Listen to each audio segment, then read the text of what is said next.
자, 기출문제 분석. 그래서 이제 이번 회차. 자, 다른 것들은 이제 평이한데 기기가 줄고 이제 건축이 엄청나게 많이 나왔어요. 건축이. 그 역대 많이 나왔네. 121회도 많이 나왔네. 근데 보면은 작년에도 보면 5문제씩 꾸준히 나오죠. 그러니까 1년에 보면은 나오는 그 문제 횟수가 비슷해요. 15문제. 그죠? 여기는 15 똑같네. 지금 여기 12문제 나왔네. 그러면 다음 회차에 3문제 정도 나오겠네. 응? 그러니까 1년에 나오는 그 회차는 다 비슷하잖아요. 비슷비슷한데 이제 어느 게 더 많고 적고 이런 이제 경중의 차이는 있는데 이런 거 보면은 그러니까 저는 이렇게 강의를 할 때 편식을 절대 하지 말라라고 얘기하거든요. 자기가 보통 좋아하는 거는 열심히 하고 하기 싫은 것도 손이 안 가잖아요. 손이 안 가요. 전기 전공자가 아니면 수방 전기는 쳐다도 안 봐, 이거. 네? 전기 전공자 아니면 수방 전기는 보지도 않아. 보는 거는 이제 감지기 이런 건 보지. 감지기나 뭐 수신기 볼까요? 안 봐. 발전기는 아예 제껴버리고 일단. 이제 그렇게 시작하는 거예요. 근데 편식을 하게 되면 진짜 10년 이상 공부합니다. 정말 중요해요. 편식 절대 하지 말아라. 그리고 건축을 어느 정도 내가 좀 많이 공부하고 건축에 익숙해지잖아요. 그럼 합격할 확률이 급격히 높아져요. 건축을 잘 해놓으면. 그러니까 다른 게 다 실력이 비슷해. 다른 게 실력이 비슷하고 건축을 잘 해놓잖아요. 건축에서 차별화가 확 돼요. 답안 차별화가. 왜냐하면 다른 사람들은 건축을 손을 잘 안 대거든. 근데 내가 건축을 어느 정도 해놨어. 그리고 차별화를 시킬 어떤 답안의 그런 구상 세팅을 다 해놨어요. 그럼 합격하는 거예요. 이런 것들은 다 비슷해요. 수방, 기계, 이거 다 비슷해. 연소 이런 거는. 실력들이 비슷비슷해. 차이는 건축에서 나는 거예요. 건축에서.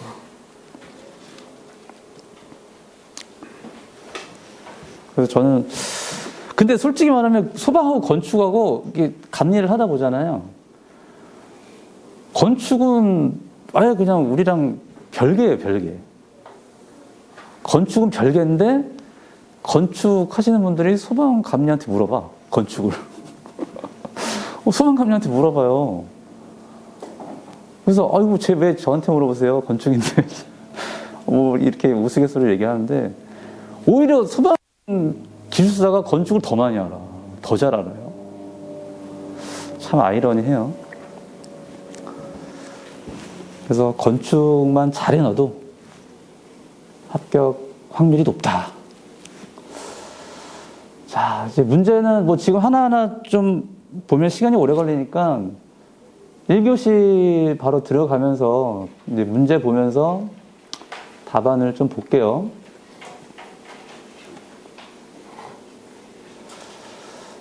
자, 2교시 1번 같은 경우도 이거 콘크리트 중성화 깊이 측정, 이거 우리가 알아야 돼요, 이거? 알 필요가 없어요, 우리가. 이거 구조기술사나 하는 거지, 뭐.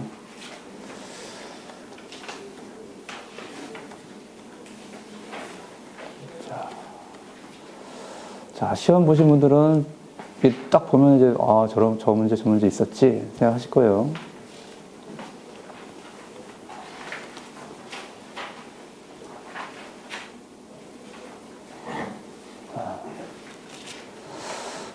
쉬운 시험은 아니었어요. 어려운 시험이었어요. 특히 2번, 이거 4교시 2번 문제는 아마 손 못 대신 분들 많을 거예요.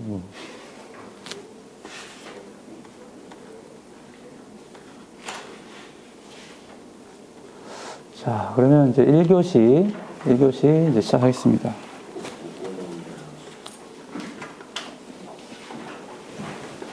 자, 그러니까 건축 문제가 나오잖아요. 소방과 엮여서 답안을 써야 돼요. 소방과 엮어서. 이거 보면은 용어 설명이잖아요. 그죠? 용어 설명인데, 이거 도대체 소방하고 어떻게 엮지? 그냥 단순하게 무창층은 뭐고, 계급부 크기, 기준이 이거다. 지하층, 피난층 뭐 이거다.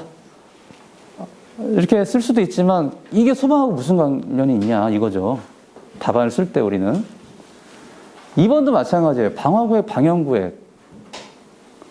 방영구획이라는 말이 있나요? 법에는 없어요. 방화구획만 있다고, 방화구획. 방영구획은 그럼 뭐냐 이거지. 또, 포 소화설비, 포 모니터. 그 다음에 정치시간 차폐. 마스킹 효과. 저도 이번에 풀이하면서 처음 봤어요. 마스킹 효과. 여태까지 우리가 소방길사 공부하면서 나온 적이 없어요. 하여튼 그랬습니다. 그 다음에 풍도가 방화구획 통과할 경우. 여기 방화 댐퍼. 건축이 진짜 엄청 나왔어요. 그다음 화재 패턴 생성 메커니즘, 스폴링. 이것도 건축 비슷하죠. 그 다음 위험물, 삼류 위험물 나왔고, 샤프트 화재 특성, 물분무. 막 쭉 보다가 나 이 문제를 딱 봤는데, 얘다 여기 기본 문제 하나 풀어봐라. 이런 느낌을 딱 받았어요. 이 문제 딱 보는 순간.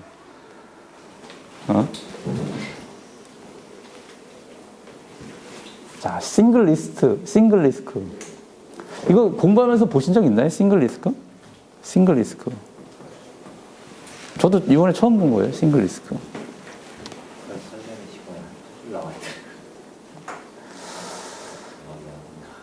자, 이제 좀 구체적으로 한번 보시죠. 일단 이건 용어 설명인데, 아까도 제가 얘기했듯이 소방과 어떻게 엮을 것이냐. 소방과. 자, 무창층 기준은 여러분들 많이 보셔서 아실 거예요. 무창층 기준은 이런데, 저는 그 밑에다가 무창층 관련 소방시설이라고 이렇게 넣어놨어요. 무창층 관련 소방시설. 그러니까 무창층에 이러이러한 소방시설들이 들어간다. 그럼 우리는 무창층을 왜 알아야 되는지 이제 이유를 알겠죠. 단순히 무창층, 지하층, 피난층이 건축 관련, 건축이지만, 건축과 소방은 정말 뗄래야 뗄 수 없는 그런 관계예요. 그래서 소방길사 건축을 좀 깊이 있게 해야 되는 거는 어떻게 보면 좀 당연하다라고 이제 생각이 들어요. 그리고 피난층 보면 소방법에서는 지상으로 나갈 수 있는 이제 층이란 말이죠. 근데 건축은 지상으로 가긴 가는데 피난 안전구역도 있어요. 소방은 무조건 지상으로 가야 돼. 이 건물을 빠져나가는 게 피난인데, 건축에서는 지상으로 나가는 거 말고 그 건물 안에 어떤 안전한 층을 가도 피난했다라고 얘기를 하는 거죠. 차이가 있죠. 그 예전에 9.11 테러가 있고 나서 이 피난에 대한 개념이 그때부터 완전히 달라졌거든요. 건물이 무너졌잖아요. 건물 안에서의 피난 안전구역은 완전한 피난은 아니다. 그러니까 이것도 보면서 밑에 비교를 내가 해줄 수 있으면 좋아요. 소방은 완전한 피난은 지상, 건축에서는 지상과 그 건축물 내부의 안전한 층까지도 포함을 한다. 이제 그런 거예요. 차이점을 우리가 찾는 거예요. 여기서 소방하고 건축하고 뭐가 더 재산, 인명 이걸 지키는 거에 더 안전하냐, 신뢰도가 높냐라는 관점으로 접근해야 돼요. 항상. 자, 지하층도 우리가 왜 알아야 되냐. 이 지하층에 설치하는 설비가 있어요. 지하층에 설치하는 설비가. 지하층이 볼까요? 개념을 볼까요? 지하층 개념? 건축물 바닥 지표면 아래에 있는 층이잖아요, 지하가. 지표면까지 평균 높이가 해당 층 높이의 2분의 1 이상이다. 그 외에 건물이 이렇게 있으면 여기 이제 지표면이 이렇게 있죠. 그리고 여기가 지하인데 여기 중간 층이 이렇게 걸려 있는 거야, 이렇게. 지표면하고 여기가 딱 해가지고 1층, 뭐 지하 1층이 된 게 아니라 이렇게 된 거죠. 그럼 얘가 과연 지하층이냐, 지상 1층이냐? 지상 1층이면은 밑에 있는 그런 것들 설치 안 해도 돼요. 지하층이면 밑에 있는 얘네들을 설치해야 돼. 면적에 따라서. 그러니까 왜 우리가 이걸 명확히 구분해야 되느냐라는 이유가 이제 여기 있는 거죠. 그러니까 이런 것까지도 그러니까 건축과 소방을 항상 엮어서 보셔라라는 거예요.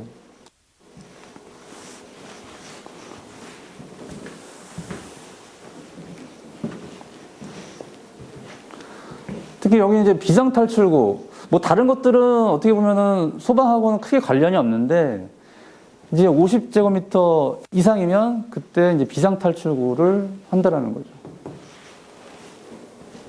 직통계단이 하나일 경우. 우리는 무조건 양방향 피난이잖아요. 양방향 피난인데 직통계단이 하나면 비상탈출구 또는 환기통을 해야 돼요.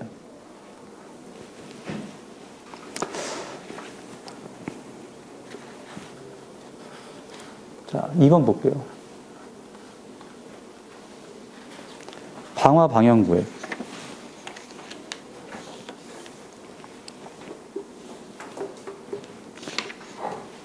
방화구획은 뭐 많이 봐서 알죠.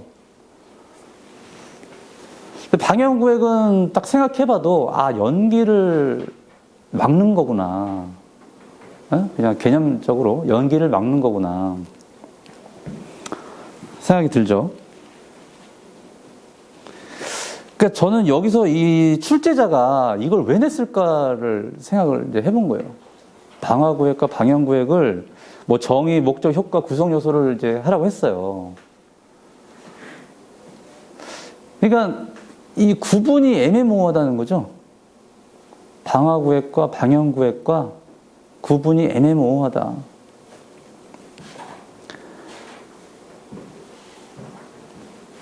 여기 내용들은 보시면 알 거예요.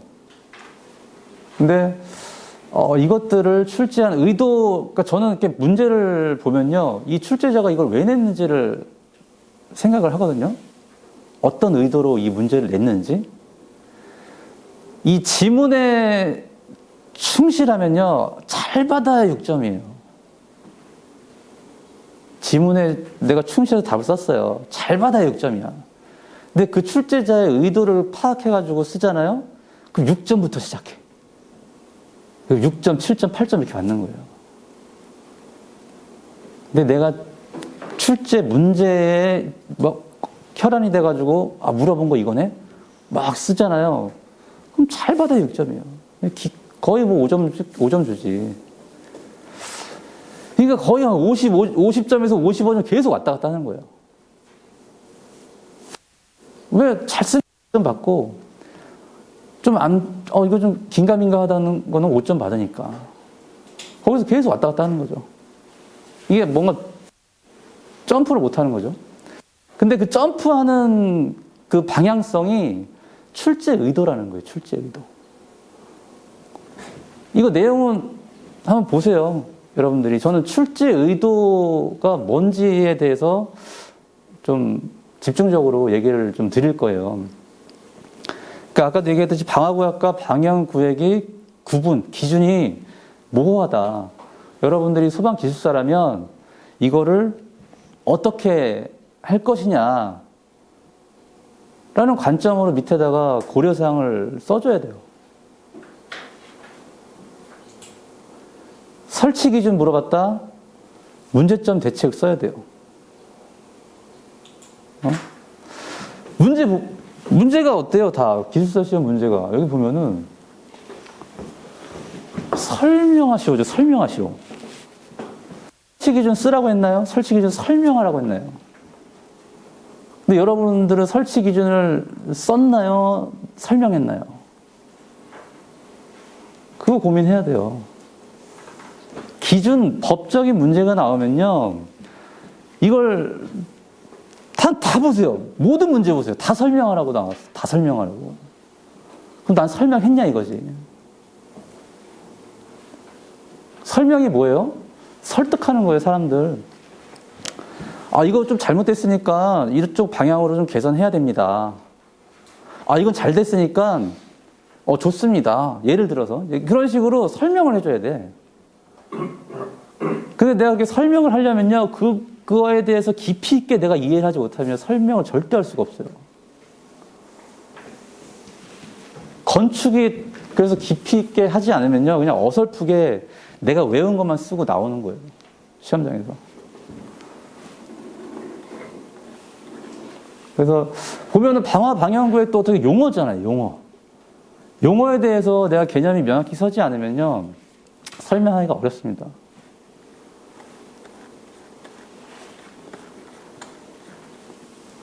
자, 3번. 얘도 설명하라고 돼 있죠? 설명.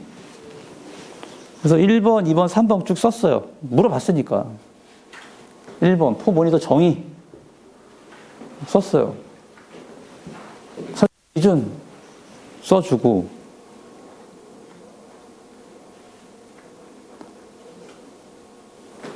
뭐 성능은 이렇게 돼 있죠?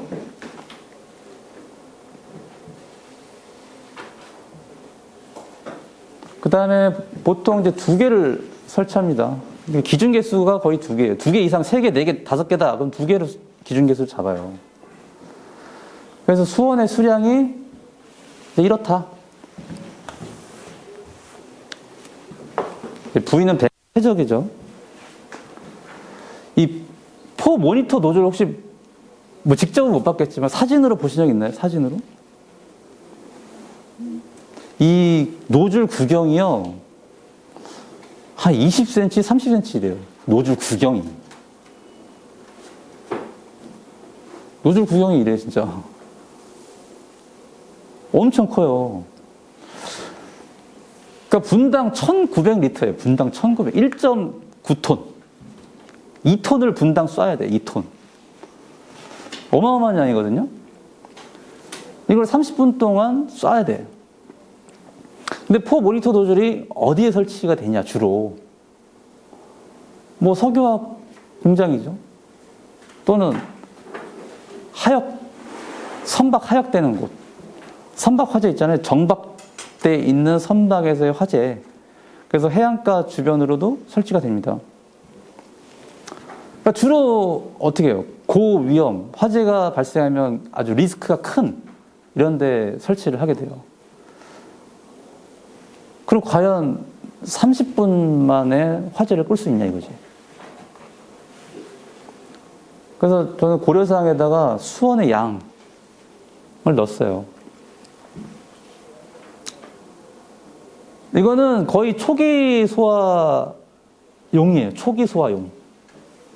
초기 소화를 실패했다? 그러면 그냥 다 태우는 거죠, 뭐. 그 다음 소화 시간. 석유화학 공장 실제 사례를 보면요, 보통 2시간에서 4시간 정도 걸립니다. 화재 진압하는데. 근데 고위험이다? 더 걸려요. 더 걸려. 그럼 과연 30분 동안의 저장량으로 끌 수 있냐 이거지. 그러니까 이것도 기준을 물어본 거잖아요. 그죠? 기준을 물어본 거면 현실적으로, 실제적으로 사용함에 있어서 신뢰도가 높냐 아니냐, 이제 이걸 내가 판단을 해야 돼요. 소방 기술사로서.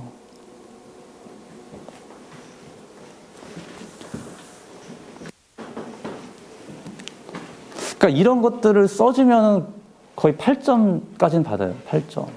고려사항 이렇게 써주면. 자, 4번.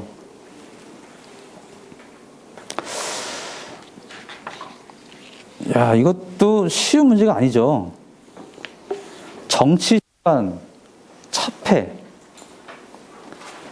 화재 또는 폭발 등 재해 방지를 위해서. 정전기 방지할 때 이제 정치 시간 용어가 나오죠. 정치 시간. 그러니까 저는 그 1교시도요, 개념을 항상 넣거든요. 1교시도 개념을 넣는 이유가 뭐냐면, 제가 답안을 쓰다 보면은 나중에 이게 막 딴 데로 새더라고. 이게, 그래서 개념에 첫째 줄, 둘째 줄, 보통 1교시는 한 2줄 정도 써요. 그래서 가연성 분위기 존재하는 곳에 폭발이 일어날 수 있다. 그럼 어떻게 대책을 세워야 되겠냐라는 관점으로 물적 조건이 제거 불가능한 경우에 에너지 조건을 제거해서 화재 폭발을 예고할 수 있다. 정치 시간과 차폐가요, 에너지 조건을 제어하는 방법이에요. 그러니까 여러분들이 그 지문을 보고, 아, 이게 어떤 걸 물어보느냐를 아셔야 돼요. 그러니까 참 어려워. 지문을 해석해야 되니까. 응? 지문을 해석해야 돼요. 근데 이제 여기 문제에 꽂혀가지고 정치 시간과 차폐가 뭐냐 막 그거에 집중해서 쓰다 보면 좀 이렇게 좀 한정적으로 답안을 쓸 수밖에 없는데, 이거를 넓혀가지고 에너지 조건이라고 하니까 여러분도 어때요? 쓸 말이 많아져요. 그죠? 에너지 조건이네? 얘는 에너지 조건을 없애주는 그런 거네? 대책이네? 생각이 딱 들면은 여러분들 그 범위 안에 얘가 딱 들어와요. 이 문제가. 그럼 쓸 말이 많아진다고요. 그러니까 문제를 보고 이거를 내가 공부한 범위 안으로 가지고 와야 돼. 이게 방향성이거든요. 근데 만약에 내가 이걸 안 쓰고, 개념을 안 쓰고, 1번 정치 시간, 2번 차폐, 이렇게 쓰고 넘어가잖아요. 뭐, 그렇게 해서 좋은 점수 받을 수도 있지만, 이게 좀 큰 범위 안에서 보기는 어렵다라는 거죠. 그럼 정치 시간을 볼까요? 정치 시간. 이 정치 시간을 따로 이렇게 콕 집어서 이렇게 문제가 나올 줄은 몰랐어요. 정치 시간을 딱 집어가지고. 정치 시간 식은 공부하셔서 아실 텐데, 여기 보면 위험물의 정치 시간이라고 있죠. 위험물의 정치 시간. 근데 여기 이제 시정수라는 단어가 나와요. 시정수. 그러니까 시정수가 좀 어려운 개념이에요. 어려운 개념. 일단 요것만 간단하게 설명을 드리면,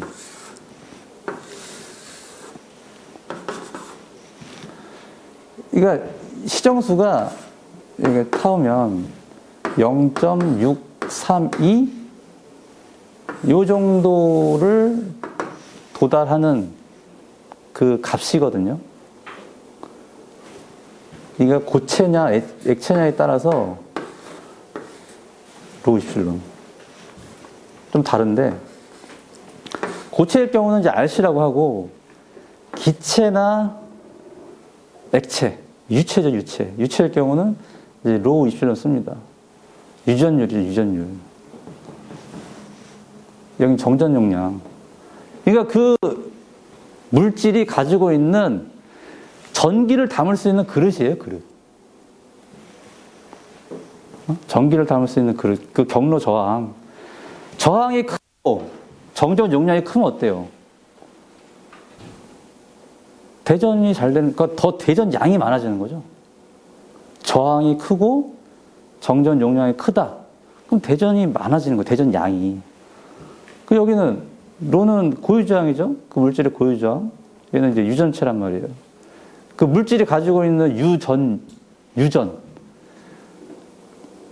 그러니까 전기의 그릇이란 말이에요. 전기를 담을 수 있는 그릇. 똑같은 거죠. 얘는 고체할 때는 이렇게 표현을 하고 유체할 때는 이렇게 표현합니다. 시정수를. 그래서 시정수가 이제 여기 T고, 여기가 이제 전하죠, 전하. 그러니까 시정수가 작으면 잔류 전하가 많아지죠. 시정수 입장에서.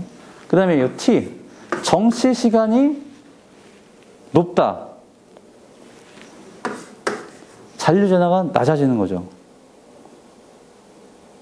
정치 시간이 높아지면 잔류 전화는 낮아지는 거예요. 정치 시간이 뭐예요? 대전체가 접지된 상태. 이 접지가 돼 있어요. 접지가 돼 있어. 얘가 이제 접지가 이렇게 돼 있는 거죠. 대전체가. 그럼 정전기 발생이 종료된, 정전기가 막 이렇게 쌓이다가 일로 이제 딱 종료가 된 거예요. 방전이 된 거죠. 그 다음 정전기 발생이 시작될 때까지 방전이 끝나자마자 그때부터 타이머를 탁 눌러. 째깍째깍째깍. 그 다음 방전 있죠. 탁 스탑워치를 눌러요.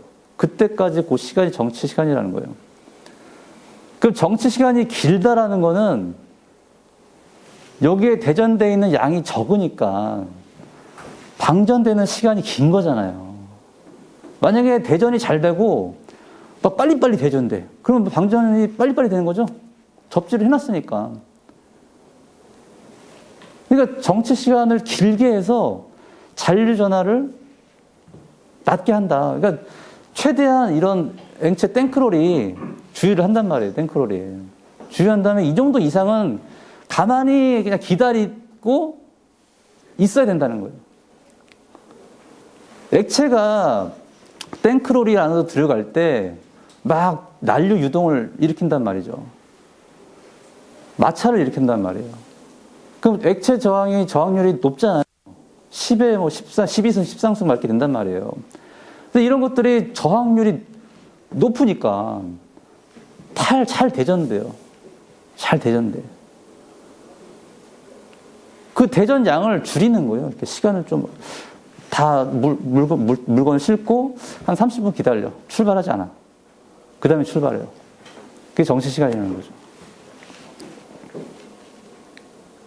차폐는 감싸는 거예요. 차폐. 막이잖아요. 감싸는 거잖아요. 뭘 감싸요? 뭘? 대전 물체를 감싸는 거예요. 대전 물체를. 그러니까 이 용어 같은 거 공부하실 때 어렵게 막 외우려고 공부하지 마세요. 그러니까 그 개념을 좀 쉽게 생각을 하고 쉽게 이해하려고 항상 그렇게 생각하세요. 차폐라고 하면은 되게 막 그 개념을 쓸 때 되게 막 잘 써야 된다라고 그게 정의에 딱 맞게끔 써야 된다고 생각하지 마시고 차폐, 뭘 막는 거네? 뭘 막나? 대전물체를 막는 것이다. 그냥 대전물체 표면은 이것도 몰라도 돼. 금속 몰라도 돼. 그냥 대전물체 표면을 덮는 거다. 개념이 그냥 이렇게 써도 돼요. 표면을 덮는 것이다. 왜? 대전을 방지하기 위해서. 대전을 방지하기 위해서.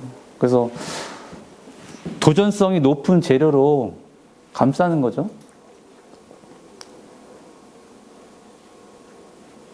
특히 여러분들 헬스장 가면 손목 접지대 있죠. 손목 접지대.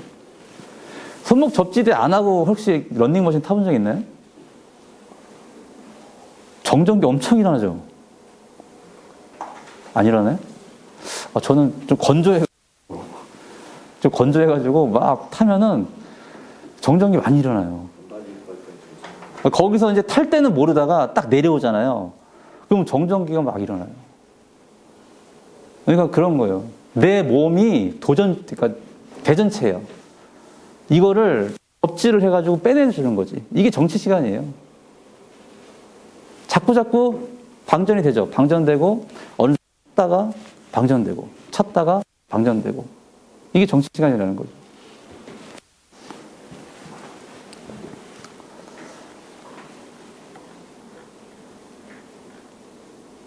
자, 마스킹 효과.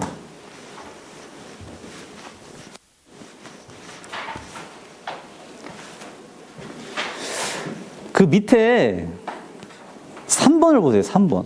먼저 3번.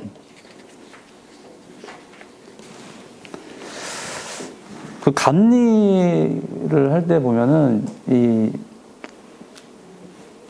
중공 테스트 할 때 이제 뭐 발신기를 누르든 감지기로 이제 화재를 신호를 줘가지고 이제 화재를 신호를 준단 말이에요. 수신기에. 그러면 이제 비상 방송이 나오죠. 비상 방송 나오고 이제 유도등 뭐 다 되는데 이게 음성 전멸 유도등이라고 있어요. 공부해서 아실 거예요. 음성 전멸 유도등 소리가요 어마무시하게 큽니다. 이게 비상 방송 소리가 묻혀버려요. 비상 방송 소리가. 그래서 저도 깜짝 놀랐어요. 그 감리하면서 이게 아니 소리가 이렇게 큰가 이게. 그래서 이거죠. 소방 설비에 어떻게 보면 이게 소방과 관련이 없는 처음에 장애인 그 복리 증진, 복지 증진 그런 법에서 이거 처음에 발의를 한 거예요. 장애인들을 위해서 음성이 나오는 유도등을 달아라. 그래서 주로 얘는 어디 다냐면 계단실 있죠. 계단실 출입문, 상부, 피난구 유도등에 달아요. 그래서 이렇게 중형 유도등을 다는데 여기에 보면은 스피커 소리 나오는데 그다음 여기에 그 깜빡깜빡 시각 경보처럼 이게 신호를 줘요. 그러니까 음성이 나오고 전멸을 해요. 반짝반짝반짝반짝 이렇게. 여기는 이제 유도등 표시가 있죠. 사람 이렇게 뛰어가는 표시. 응? 유도등을 단단 말이에요. 피난구 그 위에다가. 근데 이 소리가 너무 커요. 비상방송에 다 묻혀버린다고. 그러니까 마스킹 효과를 설명하라고 했잖아요. 그 마스킹 효과를 만약에 알면 설명하면 되겠죠. 설명하고 그럼 소방에서 뭐가 문제가 있냐 이거지. 소리 관련해가지고. 소방은 소리 관련된 게 피난이잖아요. 피난 다. 근데 만약에 밑에 저 내용 아니어도 다른 내용 뭐 쓸 것들이 있겠죠. 근데 현실적으로, 실무적으로 뭐가 문제냐로 이제 답안을 쓰면 좀 더 이론과 실무가 잘 버무리는 답안이 되지 않을까. 그렇게 생각이 들어요. 그럼 마스킹 효과는 뭐냐면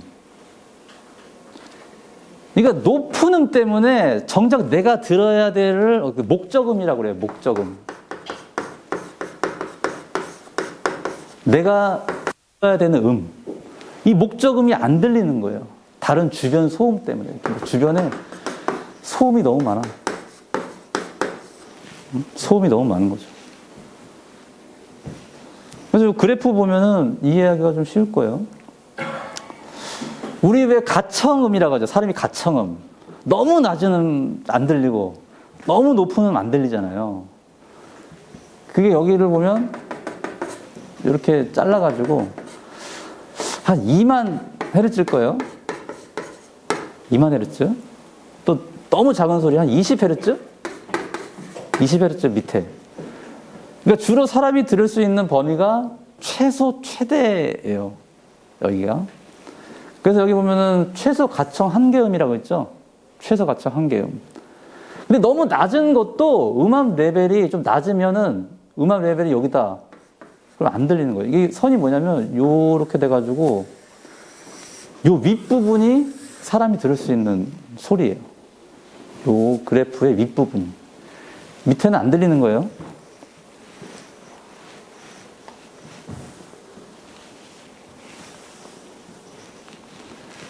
근데 내가 들어야 될 소리가 여기 있어요.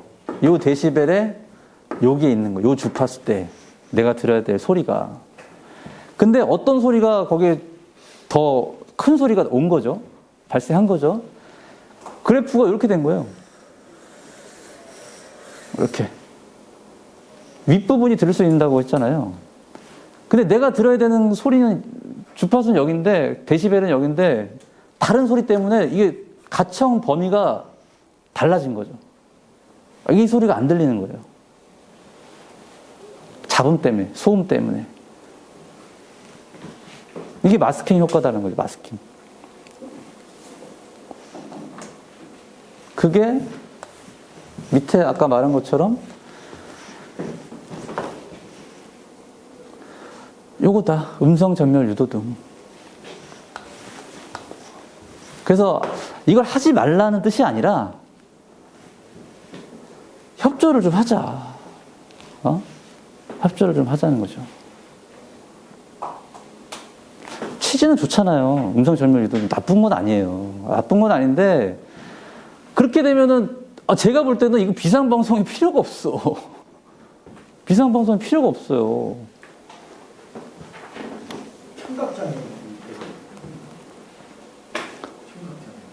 시각경보등 있잖아요. 시각경보장치.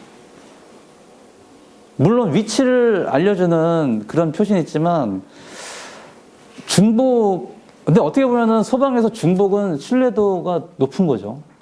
중복은 신뢰도가 높은 건데, 근데 이 마스킹 효과에 의한 한 소리가 이제 안 들린다라고 하면 그거는 좀 전 문제가 있다라고 생각이 드는 거죠. 그러니까 문제를 보고 소방과 좀 관련되어 있는 답안을 여러분들이 자꾸 끌어내는 연습을 해야 돼요. 이 문제를 보고 마스킹 효과에 막 거기 포커스에 맞춰지는 게 아니라 자꾸 이런 연습을 해야 된다는 거예요. 어렵습니다, 이게.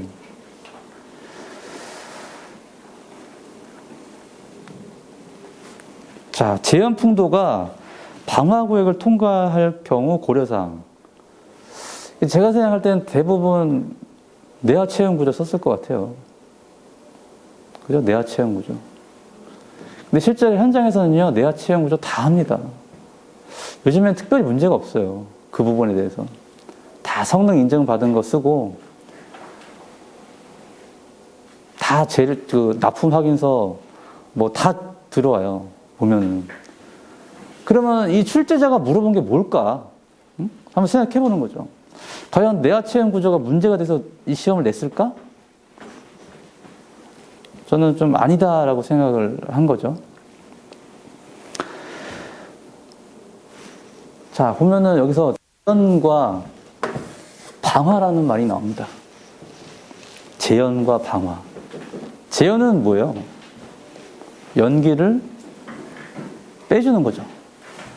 화재실에 연기 배출과 동시에 공기 유입을 해줘야 돼요.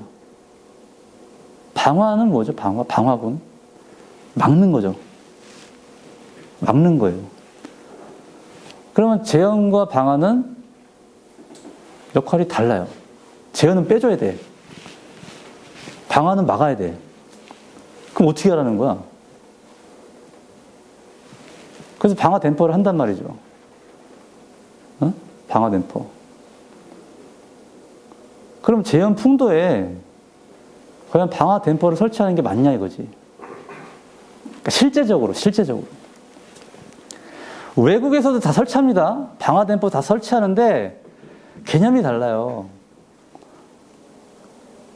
개념이. 그러니까 아까도 문제 앞에 방영구역이 있죠. 방영구역.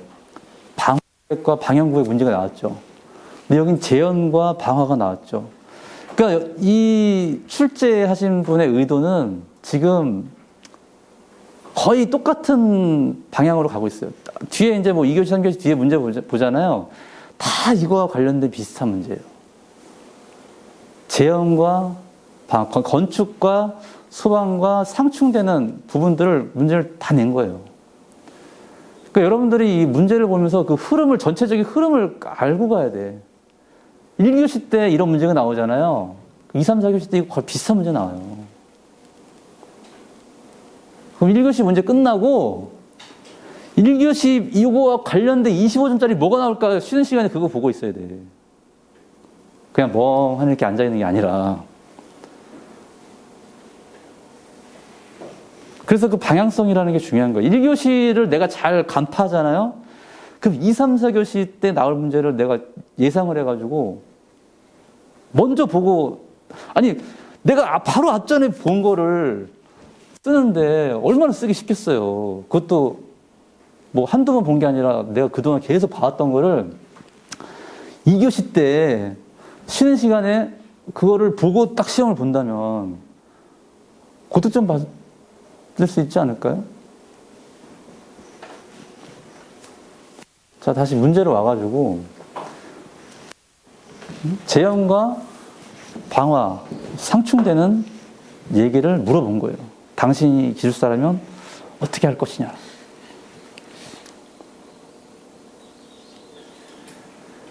저는 2번을 보면 제한 풍도가 방화 구역을 통과할 경우 연기 온도 이거 그림 많이 봤죠? 화재시 연기 온도가 여기 보면은 약 300도씨까지 상승합니다. 화재시 연기 온도가. 근데 밑에 보면 국내 방화댐퍼 작동 온도가 일반용, 고온용을 쓰겠죠. 화재실이니까. 이게 규정하고 있어요. 국내 방화댐퍼가. 근데 밑에 보면 급기 배기 덕트에 관계없이 280도짜리 씁니다. 소방은. 제한 풍도에 들어가는 소방은. 이거는 이제 일본에서 가져온 법이에요. 일본이 280도를 쓰거든요. 그래서 국내도 280도를 가져온 거예요. 일본법을 따라서. NFPA는 또 달라요. 177도짜리 써요. 그러니까 왜 이거보다 높은 온도를 해야 되는지. 이제 연기 온도 때문에 이걸 해야. 왜냐하면 방화 구역에 방화 댐퍼를 하는데 우리는 방화 구역을 막아야 된다고 했잖아요. 건축에선. 근데 우리는 연기를 빼줘야 돼. 얘가 막히면 안 되잖아요. 제한 풍도가. 빼줘야 된단 말이죠. 그 얘를 쓴다고요. 그래서 3번에 보면 역할이 다르다. 재현의 역할과 소방의 역할과 건축이 다르다. 그래서 저는 마지막에 이게 협업이 안 되나 참 전 안타까워요. 소방과 건축이 항상 싸워. 현장에서.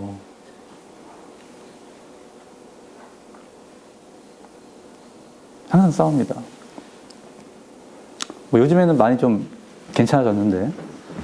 어쨌든 이 재현과 방화에 대한 여러분들 개념 있죠. 개념을 명확히 세워야 돼요. 명확히.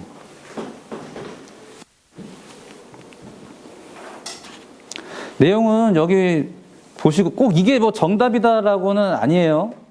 내화 체험 구조도 맞아요. 맞는데 저는 출제자의 의도를 좀 생각을 해서 이렇게 방향을 잡았다는 거예요. 그러니까 여러분들도 보면은 답안이요. 다 비슷하거든요. 사람들마다. 답안이 비슷하면요. 그 안에서 차별화시키는 게 너무 어려워요. 그러니까 조금만 한 번 더 생각을 좀 바꿔가지고 출제자가 이 문제를 왜 냈을까를 한번 고민하고 답안을 쓰시길 바랍니다. 만약에 출제자가 왜 냈는지 이 문제 의도를 파악 못 하잖아요. 저는 그 문제 안 풀었어요. 내가 알고 있어도. 출제자가 이걸 왜 냈는지를 내가 파악을 못하면 저는 안 풀었어요. 근데 내가 잘 몰라. 긴가민가 해. 근데 출제자 의도는 이럴 것 같아. 그럼 저는 그런 거 풀었어요. 그러니까 항상 문제를 해석하는 능력을 키워야 돼요. 숨은 뜻.